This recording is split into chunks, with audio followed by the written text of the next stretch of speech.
Brahmapur MKCG बड़ डाक्तखाना plastic surgery विभाग तरफ मंगलवार विश्व प्लास्टिक सर्जरी दिवस पालित हो विभागीय मुख्य प्रोफेसर पृथ्वीराज सिंह अध्यक्षतार प्रथम एक सचेतनता रैली बाहरी मेडिकल अंचल परिक्रमा कर चिकित्सा क्षेत्र में प्लास्टिक सर्जरी आवश्यकता नहीं जनसाधारण को अवगत करा।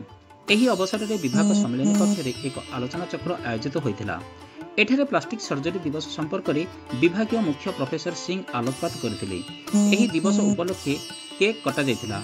अन्यमानक मध्य सहकारी प्रोफेसर तन्मय कुमार महापात्र, डॉक्टर जस्मिन कुमार पाणिग्राही, डॉक्टर शिवराम कृष्णा, डॉक्टर ज्योतिरंजन प्रधान, डॉक्टर लिप्सा स्वाई, डॉक्टर प्रेम प्रकाश, डॉक्टर ज्योतिष समेत बहु डाक्तर छात्र छात्री सेविका और अन्य कर्मचारी उपस्थित थे।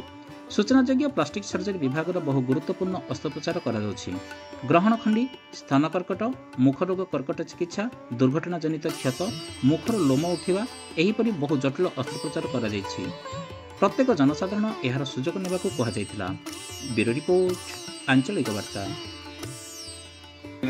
मो ना मुरली गौड़, मो स्त्री कैंसर होता तलमाणी ये जिन कटाई गोड़ हाड़ काढ़ी आ मांस काढ़ी सेट कर एकदम सुविधा चिकित्सा मिल। Doctor Prithviraj Singh, associate professor department of plastic surgery, MKCG medical college.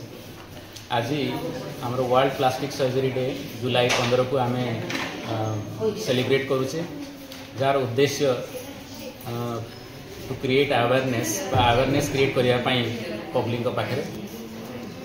कारण प्लास्टिक सर्जरी गोटे ब्रांच जोटा कि केवल कॉस्मेटिक सर्जरी बोली बुझाए से नुह। प्लास्टिक सर्जरी बहुत काम जो गुड़ाक कि क्षत जनित काम माने क्षत जनित ताको रिस्टोरेशन करिवार काम अच्छी। तापर कैंसर रोगी मानकर मुख गहर कैंसर रोगी मानकर सर्जरी पर तार पुणी प्रतिरोपण जो करा जाए बा रिकन्स्ट्रक्शन करा जाए से काम। तापर इन्फेक्शन जो क्षत थी तार भरण करवा ताकू पूरण करवा। जन्मगत त्रुटि, ग्रहण खंडिया बेले जन्मगत त्रुटि, आउ परिस्रा द्वार त्रुटि, हाथ आंगुठी बा गोड़ आंगुठी त्रुटि से गुड़ाक ट्रिटमेंट करा जाए। बर्न केस रे एक्यूट बर्न पेशेंट्स ट्रिटमेंट करवा एवं क्रॉनिक पेशेंट गुड़ाकर जार हाथ कि गोड़ लगी जाए, बेक लगी जाए, से पोस्टबर्न कॉन्ट्रैक्चुअल डिफॉर्मिटी जो गुड़ाक आसे से गुड़ाक ठीक करवा। लेप्रोसी जो हाथ कि गोड़ फंक्शन नष्ट हो जाता से गुड़ाक रिस्टोरेशन करा जाए। टेंडन ट्रांसफर प्रोसीजर अच्छी जहाद्वारा कि आउ कॉस्मेटिक सर्जरी रे लाइपोसक्शन, राइनोप्लास्टी, एब्डोमिनोप्लास्टी ये प्रोसीजर करा जाए।